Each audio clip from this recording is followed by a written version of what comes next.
1, 2. There we are. 1, 2, 3, 4. Get your woman on the floor. Checkity check, check, check. Gotta get up to get down.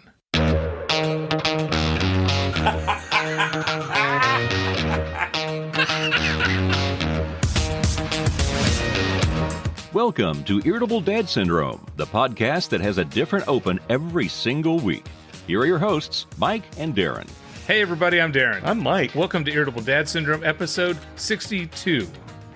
How's it going? Yes. Okay, I had to do some math in my head. What? The last you one don't was have to do math. 61 plus 1 is 62. You don't have to do that. That pisses off the people who listen to the show. We've been talking to each other for 61 hours and... Longer than that. 10 minutes. Way longer than that. Yeah, because we've done a couple of bonus episodes. Yeah, no, the last episode, a good 2.5 hours was edited out of the content.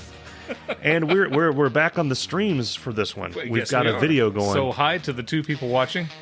Before we move on with this week's episode, I wanted to apologize for something that I said last week. I was talking about water aerobics and my father. And then I was talking about the people acting like total idiots out in the pool doing the water aerobics. Okay. And when I listened to it, I realized it sounds like I'm calling these people a bunch of idiots doing water aerobics. Yeah. And that was not what I was trying to say. Okay. What I meant to say was my father would have looked at me out there wondering why I was doing that with all of these idiots. That's what my father would have thought. Yeah. That's not what I think. The women doing the water aerobics are exercising. They're trying to feel better and they're trying to, be better in their lives and everything like that. Nothing about doing water aerobics is idiotic. And so if anybody took that the wrong way, I do apologize. If I may. Yeah, sure. I wouldn't want to say that water aerobics is idiotic. Right. I would say it's ill-advised.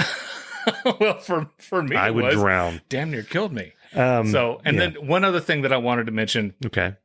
I totally forgot last week when I was talking about OSU, the Ohio State University, and they did a tribute to Rush. Mm-hmm. The coolest thing they did on the field, I totally forgot to say. What's that? They formed the shape of a motorcycle. Oh. And a dude has a fire extinguisher that he turns on. It looks like exhaust coming out of the pipe, and they went over like off the field. And that was badass. Yeah. And I totally forgot to mention it. Yeah. So I'm sorry. That's fine. There you go. We'll let you get. We will commence now. Episode 62 begins now. Here's the fun thing: is that since we are streaming and there is a video component to this, we have the ability to interact with the audience. Yep. And while you were telling your story about water aerobics, and we were talking about how I look like I'm about 400 or 500 pounds in the picture that Bess took of me, one of our fine members of the audience asked if this is the Thick Dads podcast. And with 3 C's? Just two. Just two. Just two. Okay. I think it's time to get the band hammer out again. Mr. Hughes is already banned. Yeah. I think we need to ban Stumpy. We already banned Stump. Is he? Yeah. Is he? Just the only people watching this thing are the banned people? We were banned for the show, yeah. Okay, I think you quit watching too. Okay. Well, something amazing happened this week. Yes. Go ahead and tell me, Mike. You taught your son. I taught my son how to ride a bike. It's on the rundown. I didn't know we were going there next. Yeah, it was the next thing. I don't have the rundown in front of me. There. I taught Charlie how to ride a bike. Awesome. It was awesome. And here's the thing. How old is Charlie's what? He's 8. 8. Okay. I'm long overdue on this. Dude, way overdue. My kids were like 10 before they were. They fought it. They fought it like tooth and nail. They did not want to do it. We're not interested. Had to kicking and screaming. And I just learned how to ride a bike 2 weeks ago. Yeah. I had to learn so that I could teach Charlie. Exactly. But here's the deal is I ordered, so we got him a bike for his birthday. Yeah. And then I ordered training wheels. Okay. They came in, and then I saw the online reviews said you may have to replace the axle. I thought, how hard is it to replace the axle on a kid's bike? This is where I would go, what's the axle? Turns out it's kind of hard to replace the kid's bike axle. Because they said you need ones about a half-inch longer on each side. Sure. To put the training wheels. I said, whatever. Yeah. And I tried to put the training wheels on. Schmaxle. Sure enough, they weren't long enough for the training wheels. I go to a bike store. Did you know we have a bike store? Okay. VOA. You go in there, there's a guy with a vise and a hammer in the back, he's a bike smith, and then you've got a sales guy in the front. He's a bike smith. The sales guy in the front looks like he's a bike smith. Okay. The bike smith looks like he's a sales guy. It's very strange because I go up to the guy that looks like he's smithing bikes. And he says, I'm just a sales guy. I go over there to, I don't know if his name was Lance or Craig. Yeah, Lance. Who looked like every person who rides a bike is named Lance. He had like a t-shirt and a thing. I won't go there. And, he had this bike and a vise and he's spinning the wheel. And I come over and I was like, I need an axle. And he's like, what kind of axle you need? I was like, you're going to be impressed. I said, I need 3/8 inch. I need 6.5 inches at least. Wow. Yeah. He didn't seem as impressed as you are. He went back. He looked for an inordinate. I was playing along. He looked for an inordinate amount of time for this axle. I was starting to think, it's a bolt, basically, is what it is. Right. He says, we're going to have to order one. And he said, the next one's going to be available in March. March? And I said, March. Jesus, God. Yeah, I thought that. I didn't say it. And he's like, wait, I think I can get one faster than that. March? So he found one. It came in like a week later, or 2 or 3 days later. Is that because of COVID? I don't know what it is. It might be supply lines or Yeah. So it comes in. I come home. I like an idiot. I think you just take the nuts off the side. You shove the other axle in there. No. There's grease. There's bearings that flew out. Yeah, it's all ball bearings nowadays, Mike. There's a thing in there that looks like it broke completely. Mm-hmm. So I started thinking, do we have enough money in our account for me to go to Target and buy another bike? This again. Because I don't want to tell the family I just broke my kid's bike. Right. I wanted to sneak out, go get the same bike, have this one meet an unfortunate accident in the Rumpke container. Ta-da! And, hey, look what Daddy did. No training. So anyway, to make a very long, boring story short and entertaining. Oh, it's a little late. I said, Charlie, here's what we're going to do. We're going to learn to ride a bike without training wheels. Now, I'm not a maniac. I put a helmet on him. Oh, yeah. The helmet mostly fit. If he fell, the helmet would come off. As long as he was upright and riding, the helmet fit perfectly on his head like a hat. So we go do this. I'm proud of him because he wasn't as scared as he should have been. Okay. Your son is fearless. Yeah. You've described him several times as the cage fighter of the family. Those watching the podcast can tell that I'm not in the best of shape. And I was trying to run alongside this bike. And I made it. I held him. I kept him upright. I was doing most of the work.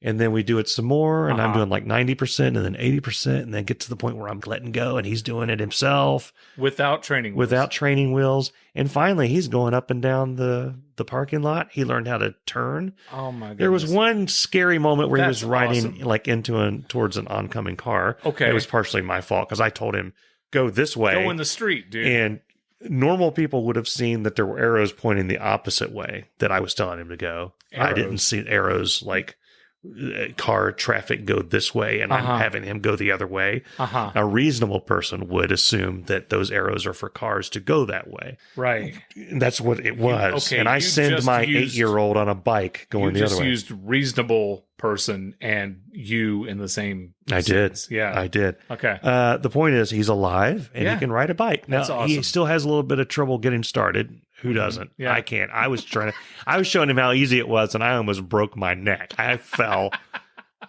And I was like, I'm not a good teacher on how easy it is. But he did awesome. So, yeah. Well, when I taught...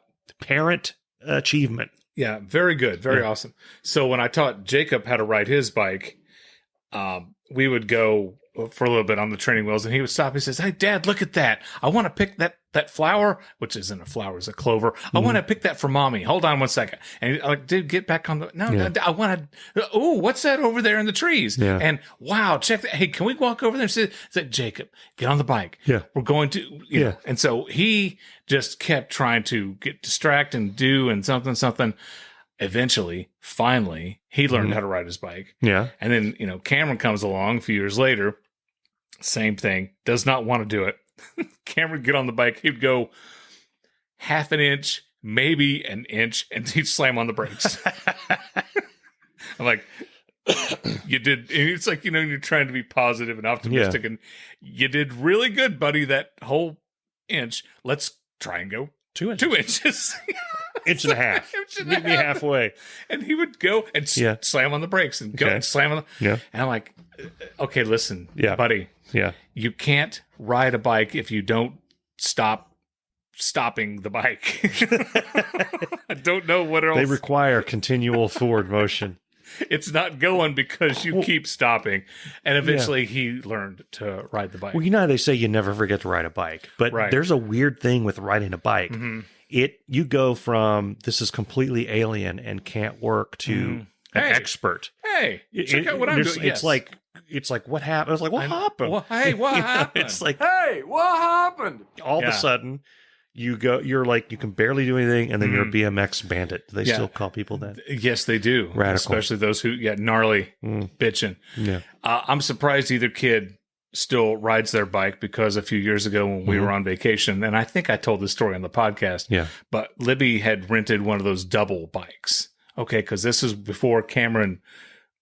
That's a bike for people like me that 2 tires won't support. No, it's a bike for 2 people to ride. That's what I said. So, so she rented that because Cameron wasn't hip on riding bikes and didn't want to, and so he was going to ride with me. Okay. I've never driven a 2-person bike before. Yeah. So the guy says, Mr. Cox, why don't you hop on that and drive around, get used to it? You know, the steering is going to be a little tricky because you got to take the curves much sooner and got to go further out to whatever. So I'm riding this bike and I go to the end of the road and I turn around and it's a little bit different making strong curves with the longer bike.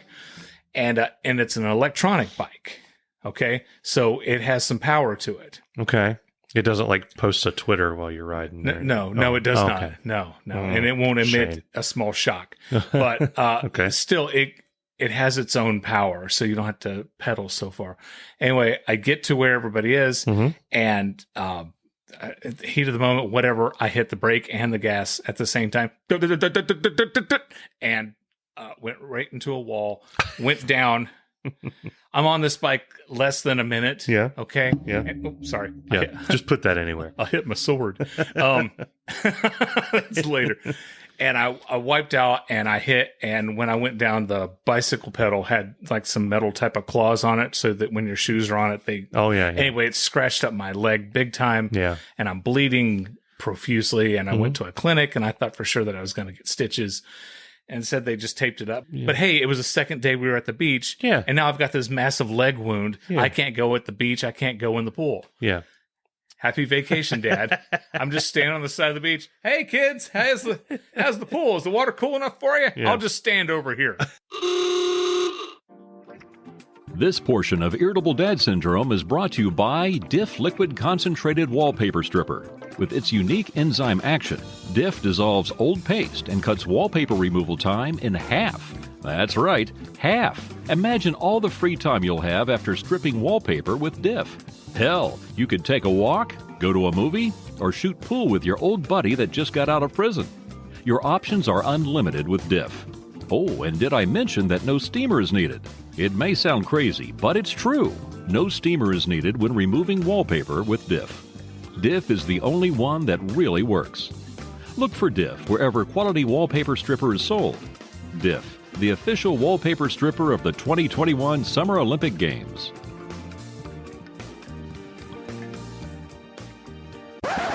Dune. The planet is Arrakis, also known as... Dune gave me a lot of anxiety. Why? The same reason Lord of the Rings did. And Dune has a lot in common. I'm going to just go with my spiel. Okay, but spoiler alert. If you haven't seen the new Dune movie, we will spoil it for you. You spoil the piss out of it. Yes. It's only been a book since the 60s. Yeah. And if you don't read, there was a movie in the 80s. Herbert made it in 74. Maybe. Wrote the book. I thought it was 60s. It doesn't matter. Yeah. Before either of us were born. Cared. Yeah. We're cared. Yeah. He made a book. Yeah. Wrote a book, some say. I made a book. Yeah. Dune. J.R.R. Tolkien wrote a book, Lord of the Rings. He wrote books. Plural. Books. Well, Frank Herbert wrote books. There's books of Dune as well. Okay. Yeah. Okay. Tolkien's son continued writing Middle-earth books. Frank Herbert's son continued writing Dune books. Right. both had movies that came out in the 80s that some people think are wonderful and some people think are like, oh my Lord. Now, I don't remember Lord of the Rings making an 80s movie. Yeah, there was a cartoon. Yes, the animated Bakshi, right? I don't know. Yeah. Bless you. No, it was one of those. I think it was Ralph Bakshi. Yeah, it was one of those you watch it and you think, I don't ever want to read this book or have anything to do with this for the rest of my life. Why did I do that? Anyway, the point is, in Lord of the Rings had a resurgence. Some would say better movies came out in the 2000s and all that stuff. I would absolutely say that. And now so Dune had a lot to live up to. Like, Lord of the Rings, in my opinion, Lord of the Rings was just standing over there like, bring it, Dune. Come on. You said before you couldn't do it the way you wanted to do it because you didn't have the special effects. You didn't have all this money. Look what we did. Suck it. Yes. Bring it. Sting's too old. Who you gonna have do this? I was right, Ralph Bakshi. Okay. Yeah. All right. There you go. So I had anxiety because I've tried to force my family to watch the 80s Dune. The 80s Dune means a lot to me. Okay. And nobody can. And I'll be the first one to admit I've never sat through it in one sitting. I've seen chunks of it. I've seen the entire thing to the point where I can quote it. Okay. Multiple times. I can lip sync through parts of it. That's awesome. Your family must be so proud. They are. Yeah. They are. Father, the sleeper has awakened. I have it on DVD, and just before the podcast, you asked if you could borrow it, and I refused. No. Yeah. I'm never going to watch it. Yeah. It's going to sit here and get dust. Get dust everywhere. Okay. I'll probably watch it as soon as you leave. Right. The point is, I was very excited about this movie. Yeah. Yeah. And it was so loud. It was the loudest movie I've ever seen. It woke. It's almost like when they made it, they thought, people are going to fall asleep. We need to have these thopters go every once in a while. Crank this up to 11. And randomly, things would be quiet, and all of a sudden,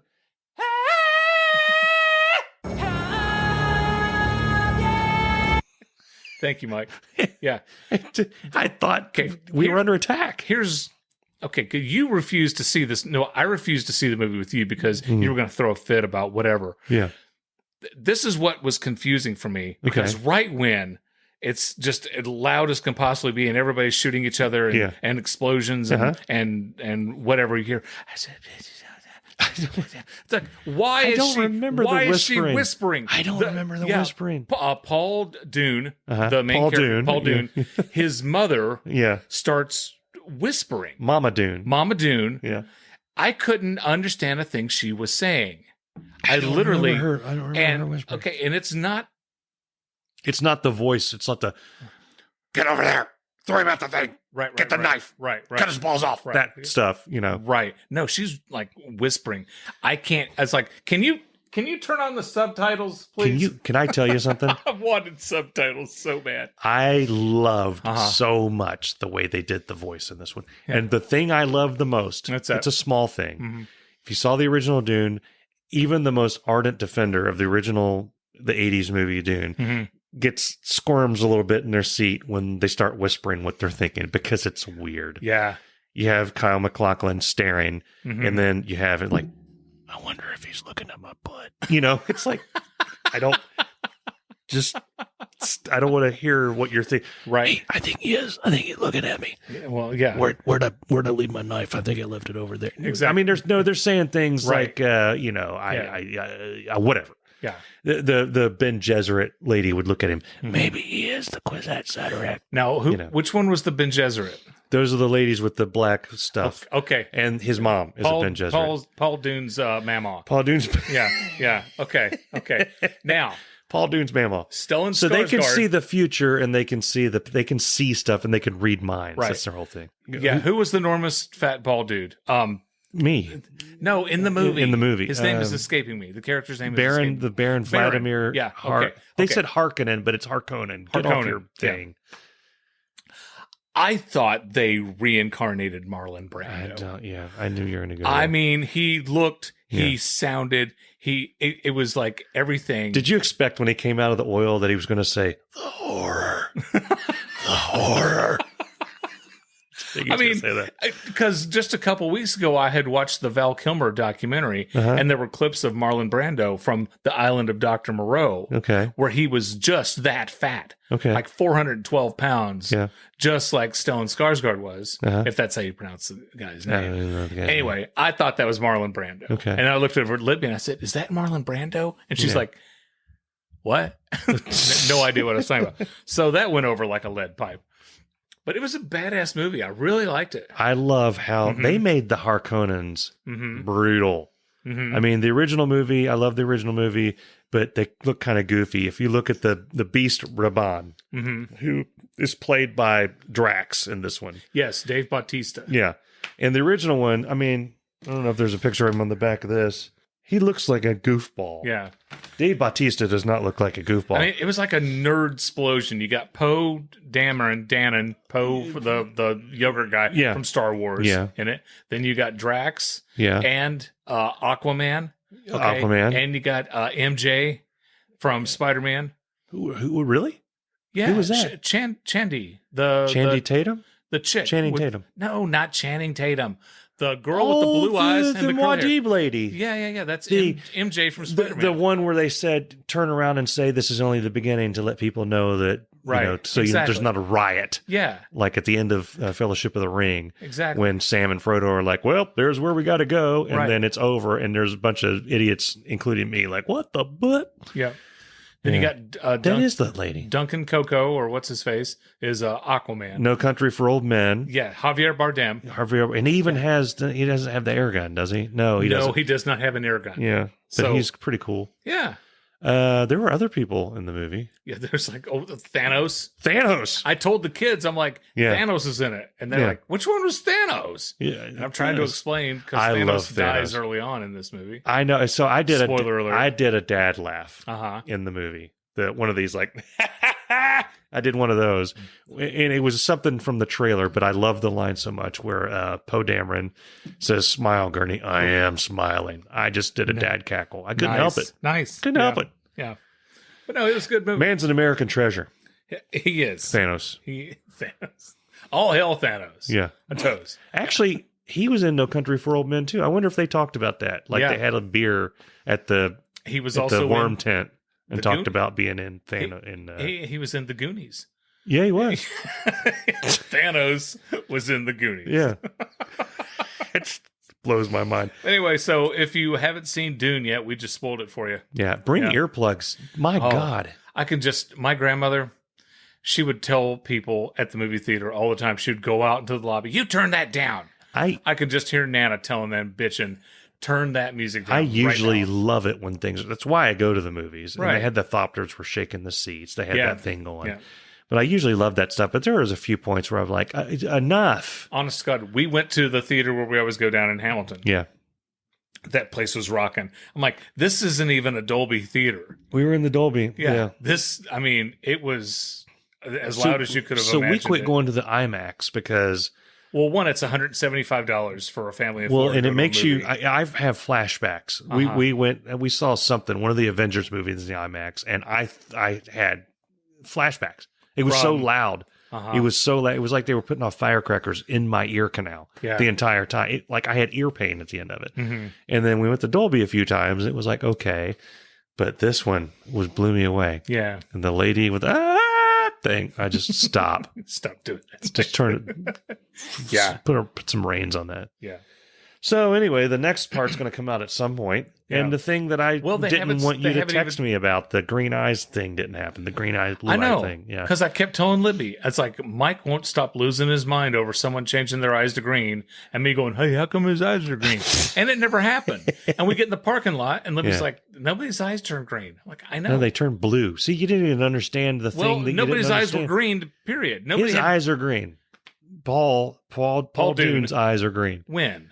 The whole blanking movie, his eyes are green. I didn't see They turn blue. I didn't see because you saw Spider-Man lady's eyes are blue. Yeah. And No Country for Old Men's eyes are blue. Yeah. His eyes turn that. Okay. When he trips in the desert. Okay. Yeah. Yeah. Okay. Troy-built lawn tractors have been giving irritable dads an unwarranted sense of masculinity since 1937. When your neighbors see you mowing your grass with a Troy-built, they'll know you're compensating.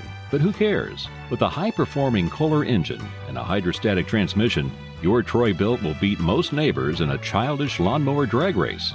And when you hurriedly mow your grass right before a rainstorm because your neighbor quickly mowed his just to make you look bad, it's okay.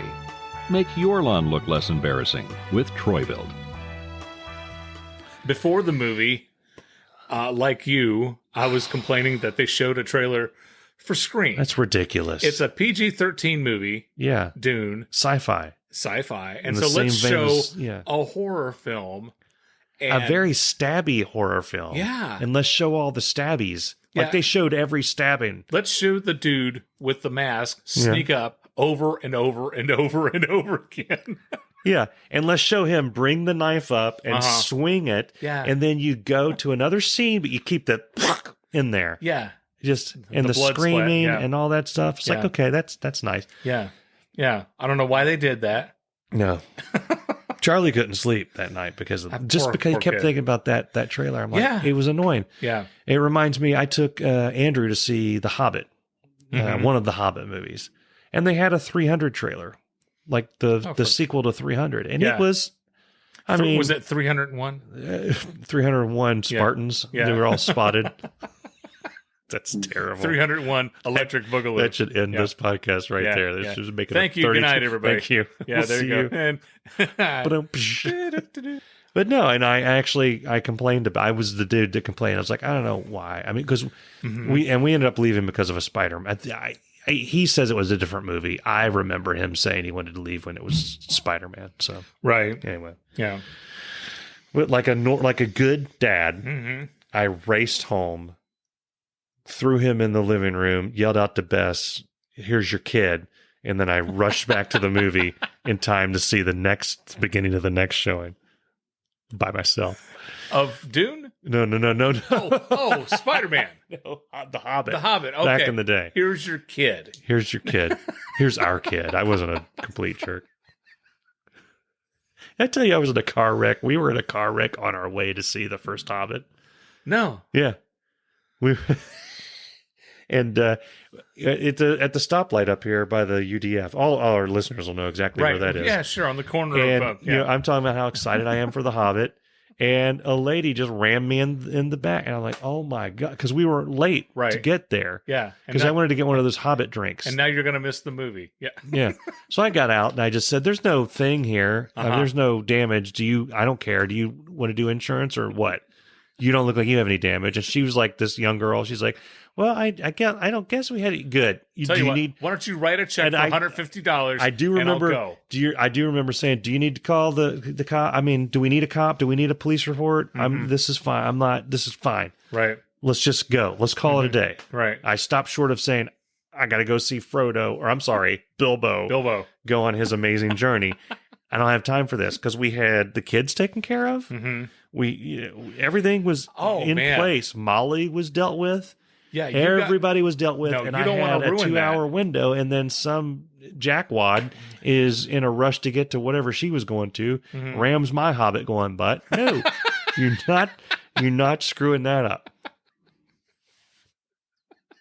So she gets my Hobbit going butt. She gets the full. Well, that jumps my coin when that happens. I don't know if you know this. I go overboard on some things.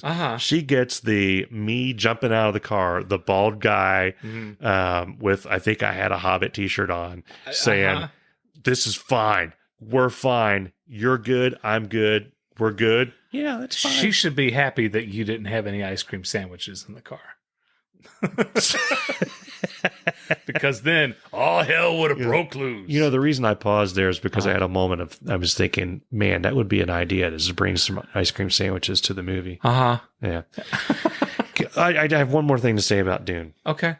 I'm kind of glad that it was so loud because there was a guy sitting directly to my right. So it's me, and then there's Charlie and Andrew, and then Bess. A guy directly to my right with a nose breather. So I had to pee a bunch of times because I just did. And did you drink an entire gallon of root beer? Water. Okay. But I had a thing of popcorn. It was bad. And I had a Monster drink at some point during the day. It was not a good, I didn't plan my intake well. And I set myself up to need to pee multiple times. And I tried to pee a lot in the beginning because I haven't read the whole book. I've read a good portion of it. I'm like, we're a few pages away before they go off into the parts that I haven't read.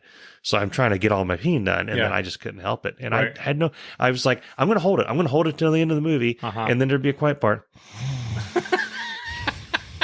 I'm like, no, I'm going to get in front of this guy. I'm going to go sitting pee. next to James Gandolfini. He didn't look that unhealthy. And he kept checking his phone. Like, he kept texting. Like, who are you texting during Dune? Who farted? Unless it's like, I think my hearing is being damaged, or you're looking up tips to save your hearing. Or how can I breathe more annoyingly? Maybe he's looking for a CPAP that he can bring into the theater. I'm going to be that guy. Can you imagine some guy sitting there with a flipping CPAP machine? That would be me. I would bring a CPAP. When we went to see Avengers Endgame, there was a guy with a CPAP. No, I had heard how long the movie is. Did you wear a diaper? No. Okay. I got one of those that straps to the side of the leg. No, God no. But we went to the whatever show. We went to the 4 o'clock show. Yeah. I stopped eating and drinking anything at 1 o'clock. Oh my God. I didn't have, it's like I finished my lunch and I went to the bathroom, I don't know, 3 or 4 times. Yeah. And then got to the theater and we found our seats and I went and I made sure that I went again because I'm like, I am not leaving this theater when this movie comes on. I'm not going to miss 1 second. There's got to be at least one person in the world that right before Captain America did his thing, went to go potty, and came back and like everybody's there, and he's like, "What the hell? What happened?" What? Oh, son of a! Hey, what happened? I hear you want to rock and roll all night and party every day. I hate that song. I do. I'm getting back into Kiss, but I've never liked that song. I used to love that song, but if I hear that song one more time, I'm going to have to just jam a screwdriver into my ear. I have to apologize for statements I made about Kiss. Many 407 episodes ago. What did you say? I said I didn't see how Kiss could be anyone's favorite band. Oh. And I have a friend whose favorite, I have 2 friends whose favorite band is Kiss. I know them. Do you remember that discussion I had? The discussion that went on all day and all night. No. That was a long van ride. There was like a 10-minute thing on the podcast. It was a bonus. It became a bonus thing. Yeah. So I want to take that back. I can now see. So the YouTube, every once in a while I go down through the YouTube algorithms, things pop up and it puts things in front of me. For some reason, it put Paul Stanley's autobiography. Well, hold on. Let me back up.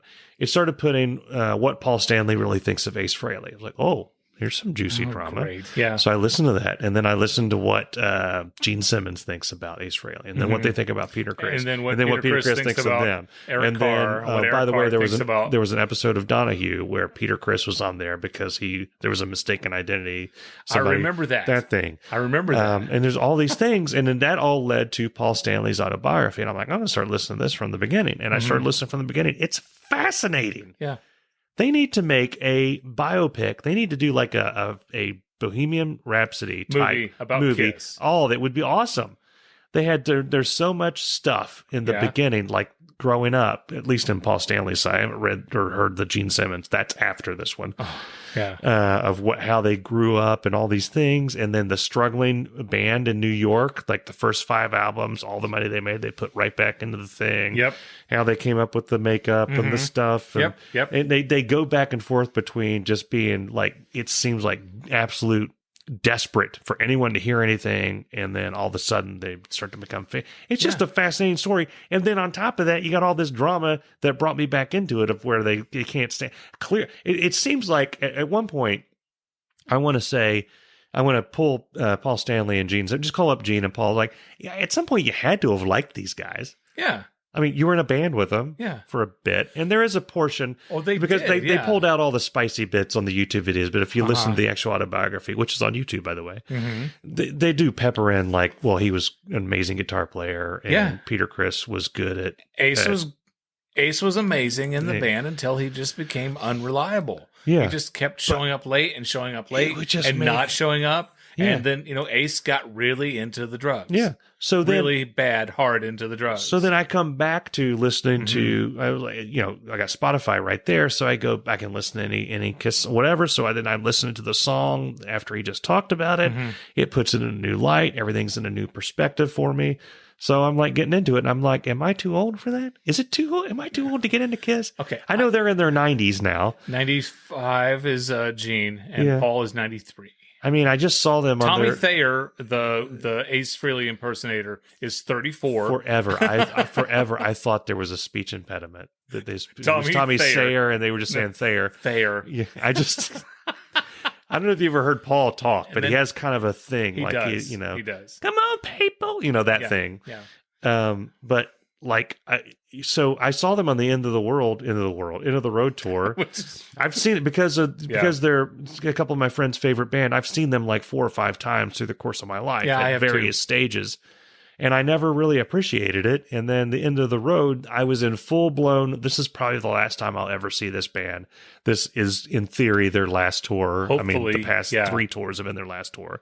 But now I'm listening. Now I would want to see them again with the aid of history, like knowing what I know about them now. Yeah.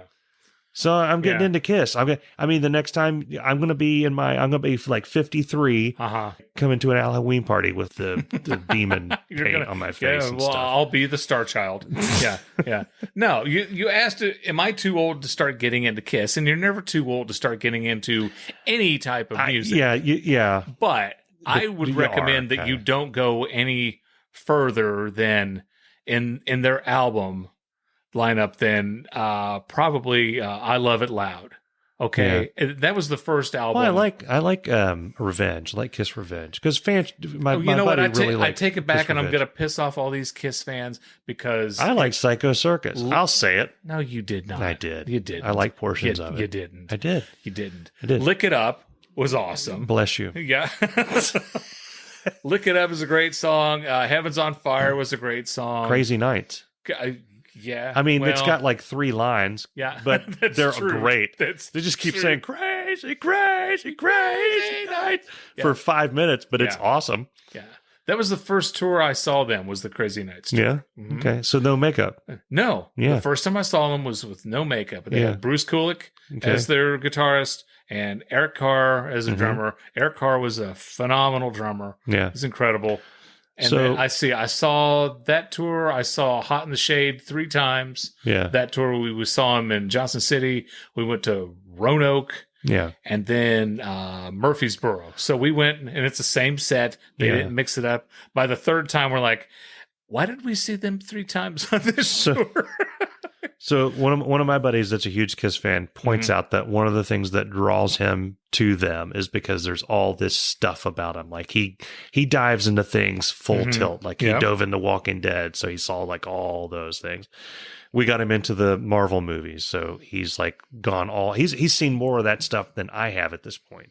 Right. And so now I look at Kiss as I kind of put them in the same category. Walk with me down this road as like the Grateful Dead or who's another one? Rush. Yeah. You can't just buy one Rush album or one Grateful Dead album. There's a whole thing. Yeah. It's like, okay, what are you going to listen to with Rush? 2112? Okay, come back when you've listened to Presto, and then go back and listen to the first album. Like, there's a whole lot. You got to qualify, and then you've got to, get a few classes under your belt and come back and do all this stuff. It's like, oh, well, you listen to them when they sounded like Led Zeppelin? Well, here they are in a bunch of kimonos with double neck guitars and singing about eating honeydew.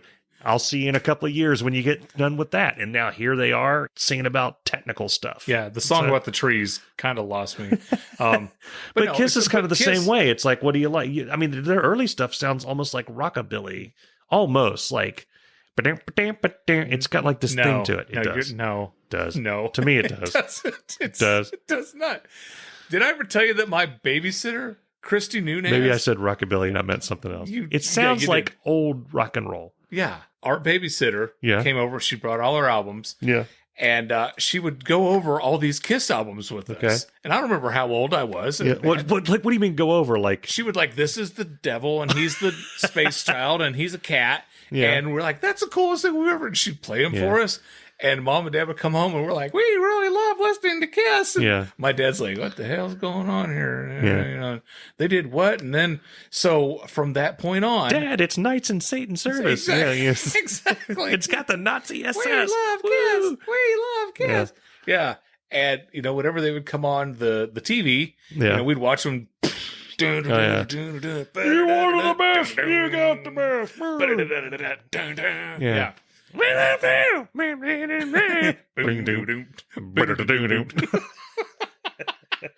Get up. Get down. Detroit, Rock City. Get up. Get down. Yeah. And then the drums stop because Peter Criss forgets what he's doing. They have to start over. Poor Peter Criss. Okay, this is let's go sad. Okay, let's make this really depressing. Okay, if you go on the YouTubes and look up Peter Criss's last live performance, it's sad. Is it? It is sad. Yeah, and it's just like so sad. He looks so happy on Donahue. Well, that was 40 years ago. You know, so he's doing this show. Yeah. Now, granted, Peter Criss doesn't pull in the amount of people that say Kiss do, right? The Crisco fortune ran out a long time ago. It's a very small venue. Okay. And there's a couple hundred people there, maybe more. You know, maybe the camera on what I'm watching is a bigger audience. It's a bigger audience than we have. Oh God, yeah, point. absolutely. Okay. I would kill to have Peter Criss's following. So he's singing Beth. It's like no. They Beth and Hooligan. They get to Hard Luck Woman. Okay. And he's not even singing background vocals. Someone else in the band is singing Hard Luck Woman. And Peter Criss is just like playing a tambourine. Yeah. And I'm like, what's going on here? What happened, you know? Hey, what happened? And here's my thing about Kiss, okay? Yeah. Kiss used to be my favorite band. Okay. For a very, very long time, Kiss was my favorite band. I think I must have 30, maybe more Kiss posters. Okay. In makeup, without makeup, solo posters. Yeah. I mean, I had them, the huge ones, like 8 feet wide by 4 feet tall, you know. Yeah. Ginormous. I had, and I don't know how many of their albums. I don't have all their albums. I got a lot of their albums. Okay. I've got enough of their albums. You got enough. Okay. Yeah. Kiss. Don't talk to me about Kiss. Let me tell you about Kiss. You're that guy. But now I'm at the point, it's like, okay, so they reunited, and that was awesome. I saw the reunion tour. Then Ace started doing the same that Ace did the first time, and then left the group. When was the reunion tour? I might have seen 90s. I might have seen it. It was the Psycho Circus. Did they? No. Was it Psycho Circus? No, they reunited after Kiss Unplugged. Oh, okay. Yeah. So they came out and joined them for Kiss Unplugged. Everybody lost their mind. Mm-hmm. Then they reunited and did a tour, and then they did Psycho Circus. And Ace and Peter are barely on that, even though they're on the cover. Yeah. And Psycho Circus is in my opinion, not a great album. And then Ace, you know, was doing the same thing he was doing the first time. He was showing up late for shows, and then even later for shows. And then we don't know if Ace is even going to be here. I saw him shoot off of his guitar. Yeah. I was at a Kiss show, and I think I saw Ace. Ace Frehley stepped on this finger. I've told that story. Your pinky finger. Yeah. And then Peter, kind of the same thing, was like, you know what? I'm wishing that I wasn't doing this, and then they split again.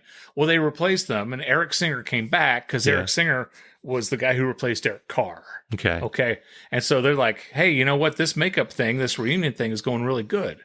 So then they put Tommy Thayer in Ace's makeup, and they put Eric Singer in Peter's makeup, and they're pretending to be Kiss. So it's like Kiss are a tribute band and a band. And I'm just like, you know, I wish that they had just did what they did for Crazy Nights and Hot in the Shade and the Revenge Tour, whatever. Just go out there in your damn leather pants and whatever, your T-shirts, and play music. You don't have to, because, I mean, Gene still spit blood and blew fire, and they still had explosions. They still had the show. They just didn't have the makeup. Okay. And now if you go on the YouTubes, Kiss do sound checks. I saw one for like I don't know, is it $1,000? I don't know what it is that you can pay to get the sound check fan experience. Yeah. Gene Simmons acts like he would rather be anywhere else. And I'm like, he probably would. He probably isn't happy being there. He's like, I'm so ready for this tour to be over with. You know? I mean, I haven't listened to the entire autobiography, but I can tell that the big push behind the band is Paul Stanley. Yeah, it's his band. Well, it's his and Gene's, but he's got it's him and Gene, and Gene is the marketing. Gene's the marketing, but as far as the heart and have you bought your Kiss casket? What? No, when they're in the home in their 90s, Paul's going to be the one to wheel over. Let's get back out there on tour. Gene will be just crap. Yeah. So. This portion of Irritable Dad Syndrome is brought to you by Whompers All-Beef Footlong Hot Dogs. Hi, I'm Dave Lay, and there is never a time when you'll hear me say no to a Whompers All-Beef Footlong Hot Dog. They're the perfect meal for any occasion, and guess what? The fine folks at Whompers are now making your eating experience even better with their brand new footlong hot dog buns. Holy crap, these buns are delicious. They're easy to open and they don't tear down in the middle like some other crappy brands, right? Now, if you buy a pack of hot dogs, they'll throw in a pack of buns for free. And as always, get a ruler and measure it yourself. If your hot dog isn't a foot long, they'll refund your money, guaranteed. Now back to you in the studio. We say it every week. We record the show in advance, and I know this show is going to air after Halloween. Correct? Yeah. In theory, yeah. In theory, okay. Yeah, it actually will. But I went to This Kroger. is our first November show. Yeah. Last week I went to Kroger, and I was talking about the grapes that were spookylicious. Yeah. Which is ridiculous because nobody is afraid of grapes. Yeah. I went back to Kroger, and in their produce section, they have Peachoween. It just does not sound right. You are really, really, really stretching it hard trying to tie in peaches and Halloween. And it just doesn't work. Peachoween. I didn't even... Yeah. Peachoween. And this is what they're trying to do, Mike. And this, I think, is Please tell me what they're trying to do. It's un-American. Yeah. And I think it's bad for kids. Okay. They want people to actually give peaches as treats on Halloween. And I think it's bullshit. You can't do that. How dare you, Kroger? That is un-American. And again, this is airing after Halloween, but I'm pointing my finger at you, Kroger. Don't pull that again next year. If you or your kid got a peach for Halloween, you are entitled to a settlement. Call this 800 number now. Yeah, the only peach you should get are those weird candies that your grandma had, like the taffy with a little peach thingy in the middle. Little orange. I have no idea what you're talking about. You never saw those? Okay. I know the little black candies and then the orange Brox. The people that only make those foil. Are they still in business? Brox Candy Company? I think they went out of business in 1218. I always thought they were in cahoots with the Dental Association of America. Yeah. Because the dentists all over were like pimping these candies out, and then the kids are coming in, their teeth were coming out. Yeah. And then dentists were putting them back in. Thanks, Brox. You can get a 2-pound bag of candy corn at Walgreens. And I ask you why. Right. You don't like candy? We've talked about that. You don't like candy corn. No, candy corn is one of those things I like to eat it and pretend I'm eating plastic. Mm-hmm. Because I think it's fun to eat things you can't eat. You like to pretend that you're eating plastic. I will look at a candy corn and the little candy. I like the pumpkin ones. If you're going to go big or go home. Yeah. And I like to. I'll stare at it. If you ever see me looking at a candy corn or a pumpkin, this is what I'm doing in my head. I keep looking at it. I think this is wax or plastic. This is not. I can't eat this. And then I eat it, and it's like got a little bit of the forbidden fruit. Yeah. Like, oh, you just ate plastic. Yeah. I'm a weird guy. Yeah, and I'm just figuring this out now. So, but anyway, Kroger, stop doing that. Yeah. Do not do that next year. Don't do Peachoween. Yeah. What the? Yeah. That doesn't even sound like anything. That doesn't sound like it's confusing anything. And stupid. I've been married now for 20. Let's see, we got married in 2002. Okay. So 19 years. Yeah. Next year will be 20 years. Yeah. And do you ever find out about things about your wife that you never knew? All the time. I found out, my wife and I were in a car. We're driving back home from a marching band competition. I found out that my wife really likes the song 500 Miles by the Proclaimers. Everybody likes that song. But I didn't think she did, because that doesn't strike me as the type of song that she would like. Yeah. Yeah. Would she do sing along to it? Yeah. And it scared you? No, because we were driving back, and You're I'm like, singing. what else? When I wake up, well, I know I'm gonna be the man who coming home to you. You know. Yeah, and they say you like you. Yeah. When I come home, and I would walk 500 miles, and I would walk. Yeah. Yeah, it's like the Lucky Charms guy took a big whiff of crack and went in a recording studio. That's what the kids call it, the big whiff of crack. Him and the Irish Spring guy who cuts soap in half with his pocket knife. Load him up with that. Load him up with amphetamines and put him in a sound booth. But see what happens. It was the highlight of our drive home because it comes on and I start singing along, and usually that annoys her. And she's like, "You gonna do that the whole song?" But she was like totally fine with it. And I said, "Do you want to sing the first part of the chorus, or do you want to do the second part?" And she goes, "I'll do the second part." Somebody's got to be the one in the back going, da da da da da da da da da. Yeah, that's the.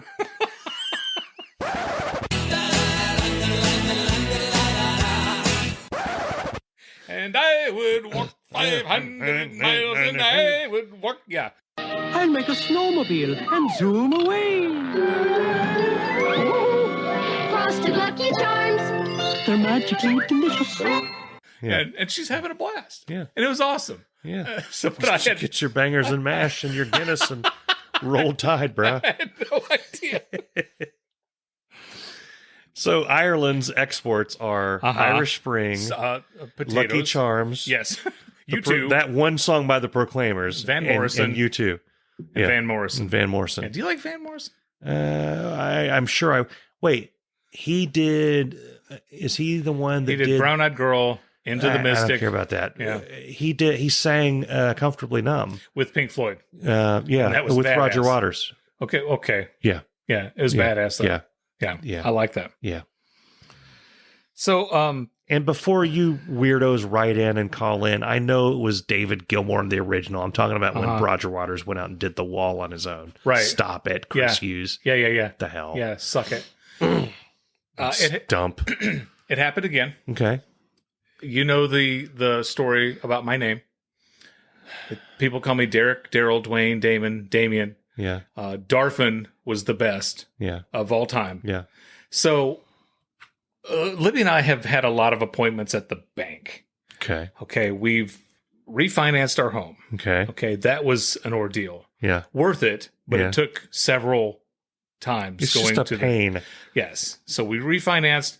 We got all of our investing stuff from work. Mm-hmm. So we consolidated my 401k, her 403b, our C3PO, and our WD-40. Yeah. We got all those together into one, and we invested some here, and we invested some there. Yeah. We invested some somewhere else.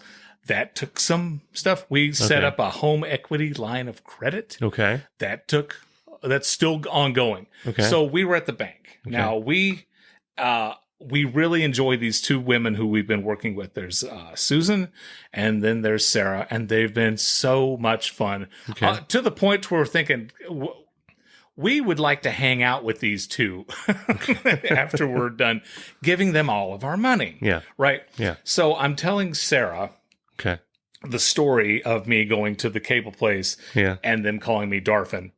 And she had a big laugh about that. And she, we do this and set up that, and we signed this and looked at this number here and decided that if this percent was higher or lower, it could be whatever in 20 years. Yeah. Or less in 15. I don't know. It's number. Anyway, she says, I'll be back in 1 second. Let me get something. She comes back and she goes, okay, Darvin, let's sign here. I'm like, Darvin. Yeah. You can't even get the screwed up name right. Yeah. She's trying to be funny. Yeah. She's trying to be funny. And she made it on a podcast. Yeah, exactly. So, way to go. Congratulations, Sarah. Sarah. Not Susan, was it? No, it wasn't Sarah. Susan. It was Sarah. Okay. Not Susan. Yeah. Just Sarah with like an H on the end, or like the lone A? Yeah, okay. The lone A, which there's 2 A's in Sarah, so it can't be the lone A. Well, the lone A at the end. At the end, yeah. A that's just kind of hanging out there. It's like, where do you get the nerve taking the H off of your name? Like John without the H. Yeah. Jon? I mentioned last week my coworker, who you think is Aunt B, and I keep saying that she's not like Aunt B. She's in her early 20s. I'm picturing Aunt B knitting right now. But still, she was going on a trip. Like an old school typewriter that you hit the thing. And I thought that she and I had reached an agreement. Yeah. That she was going to download some episodes and give Breaking Bad a try. Yeah. Because we share an office. Yeah. And this is our biggest problem. This is the wall that's between us. Okay?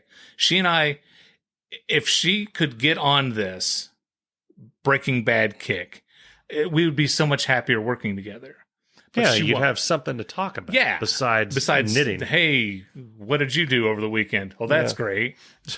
What are we going to do the rest of the 7 hours, 58 minutes that we have in our day together? Tell you what you didn't do this weekend. You didn't watch Breaking Bad. She didn't watch Breaking Bad. The hell? And she tells me today that she didn't agree to do it. But I'm like, you implied that you were going to give it a try. It's an unspoken gentleman's agreement. I know. Between a man and a woman. Yeah, what the hell did she do instead? She watched some other show that was on Netflix. What? Called Bond Sport. Bond Sport? Bond Sport. I don't even know. Is that sports for bonbons? I don't know. They chuck bonbons into I tuned a her net? out, and all I heard was word, Netflix, word. See, I got so excited, I started watching Breaking Bad again. I know. And this is like, I don't know. See, you don't even know her, and you would have had something in common with her. I lost track of how many times I've gone through the series. I'll admit it. And Bess even said, "Are you seriously watching this again?" Yeah, I'm seriously watching this again. And here's the weird thing is every time I watch it, I see new things. Now, right? And I'm going to spoil it so everybody can suck it. You should have seen it already. Now I literally see, because the first time you watch it, Skylar gets on your nerves, right? Right. Admit it. Right. You were all terrible people. Right. You don't like Skylar that much that was in the beginning. Jesse's girlfriend, right? No, the Walt's wife. Oh God. Jeez, yeah. She gets on your nerves because Walt's just trying to cook meth. And she's getting all moral. Right. Well, and I mean, he was never home. And she had a baby. Yeah, I know. And he wasn't there. Hold on now. And I thought Hank was kind of a douche. Now, oh, hell no. Listen to me. You said that out loud. I did. Hank is going to kill you. Listen to me. Okay. I'm on my 5th or 6th, 100th run through now. Okay. As I'm watching it, Walt annoys me. Skylar, I'm on her side, and Hank's a badass. Hank and Gomi, every time those two are on screen, I'm laughing. You know? Yep. Well, you forget all the, it's like you get involved with every episode, and then the next episode, and the next one, and you forget because, like, I remember after I watched it all, I kept thinking, why didn't they stop? After the first batch, like he planned on. Yeah. And then when I watched it again, he tried. Yeah, he really did. He did stop. And then Jesse wanted to do it again. Yeah. Right? And so they did it one more time. And then that was it. It was just like me buying a box of Swiss cake rolls at the store. This is the last damn time I'm buying these. He did it again, and I'm going through it right now, so it's fresh. His cancer treatment took all of his money. Literally all of his money. He had to do it again. And then Skylar gave it to the man she was having an affair with. IFT. Yeah. So IFT. That's the name of the episode. Yes. So and that stands for Ted. Okay. Enter your own word for F. I floundered Ted. What is Quacker not on this episode? I'm trying to limit the amount that I have to use Quacker. But another piece that the first time you see Tio, what'd you do to my Uncle Tio? Yeah. My Tio. Yeah. They're in a shack out in the desert. So somehow one thing about this series and Saul, they do a hell of a job in connecting the two series. Yes. Very, very good. Yes. So there's going to be somehow Tio and Tuco are going to end up out in the desert at the end of Better Call Saul because that's where they are. Yeah. And I think it has something to do with Smiley McSmiley Butts from Better Call Saul in this next season.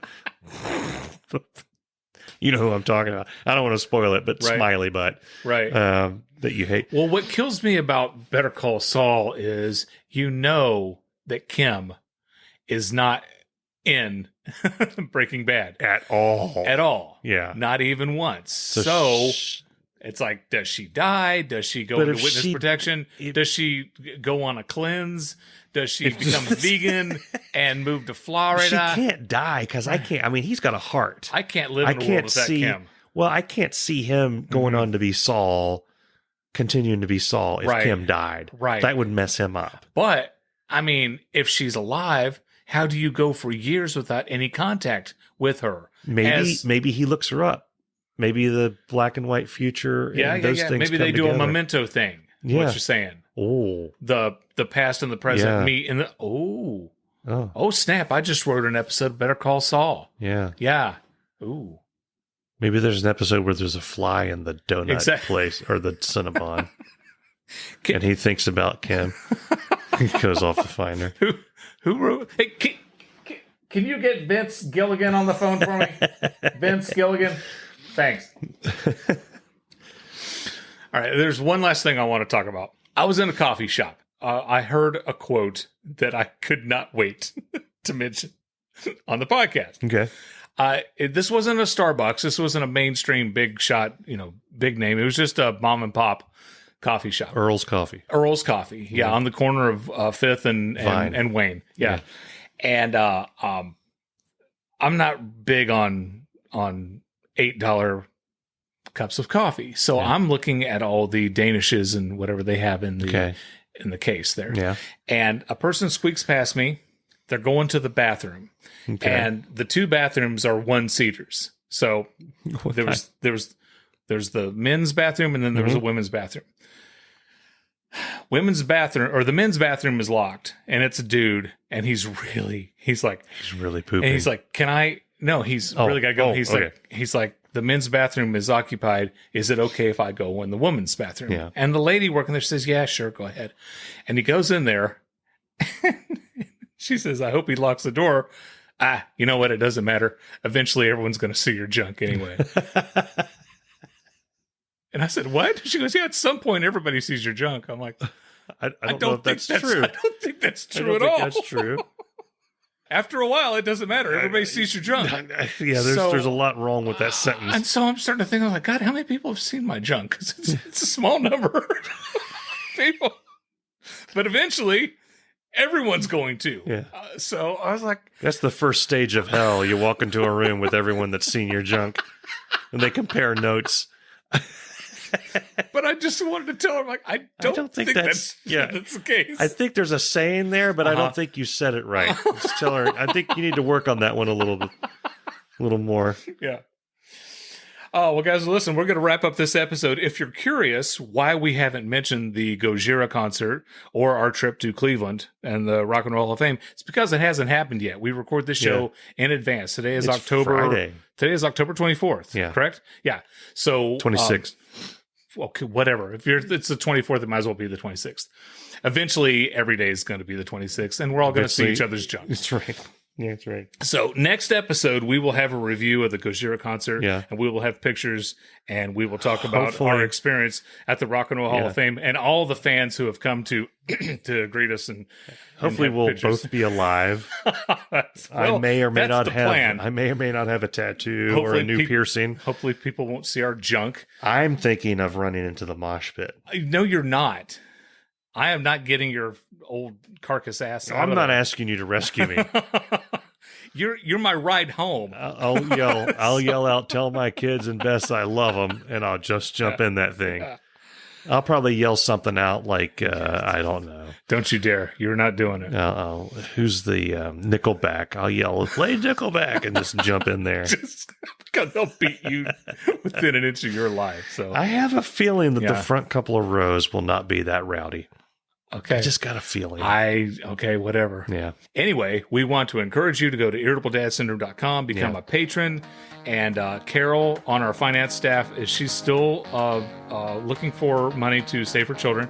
So send us some money. Yeah. Buy some merchandise. We got some cool merchandise. And if you don't, we'll push her off a bridge. Exactly. Stump's asking if there's going to be a live broadcast from the Hall of Fame. Maybe. Yeah. Well, yeah, we may tweet out some stuff. You know what? I guarantee that it'll happen near the U2 exhibit. Yeah. You know, I'll have to. Or the Rush here's exhibit. Me next to Bono. Or the Pearl Jam exhibit. Oh. Yeah. Johnny Cash is in the Rock and Roll Hall of Fame. Is Nickelback in the... No, they're not. Is Kiss? Kiss is in there. They're finally in there, yeah. Okay. You know, they put Kiss in the year after Randy Newman got inducted. So the Toy Story guy. As much as I love L.A. Yeah. We love it. So as much as I love Kiss, I kind of snickered a little bit thinking Gene Simmons is like kicking his neighbor's dog. Can't believe Randy Newman is inducted before Kiss. Well, somebody that is getting inducted the weekend that we're there. Foo Fighters, Randy Rhoads. Yes. Yeah. Your favorite band, the Go-Go's. Okay. Yeah. Tina Turner. Yes. Carole King. We don't need another hero. Yeah. No, we do not. And then the Foos are going Butthole Surfers, are they? No. Neither are Weezer or Gigi Allen. None of them. Yeah, Thompson Twins are not going to be inducted this year. Okay. Yeah. So we're rambling. Guys, we're going to go. We'll see you next week. Pac-Man Fever by Buckman and Garcia. We're out of here. I'm going to enjoy myself for a bit here. Oh, you want to keep... No, I mean, the podcast is done. Rick D's Disco Duck. Disco Duck. Rock and Roll Hall of Fame. Disco Duck. Oh, my God, I forgot about Disco Duck. How have I not shown my kids? I can't get over to stop. I can't stop my leg. I can't stop my leg. I can't stop my leg. I got the restless leg syndrome. The show's over, folks. Time to go back to work.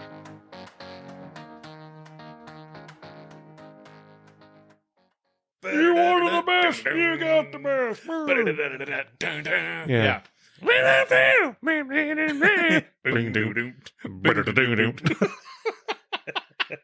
Get up. Get down. Detroit, Rock City. Get up. Get down. Yeah. And then the drums stop because Peter Criss forgets what he's doing. They have to start over. Get up, everybody.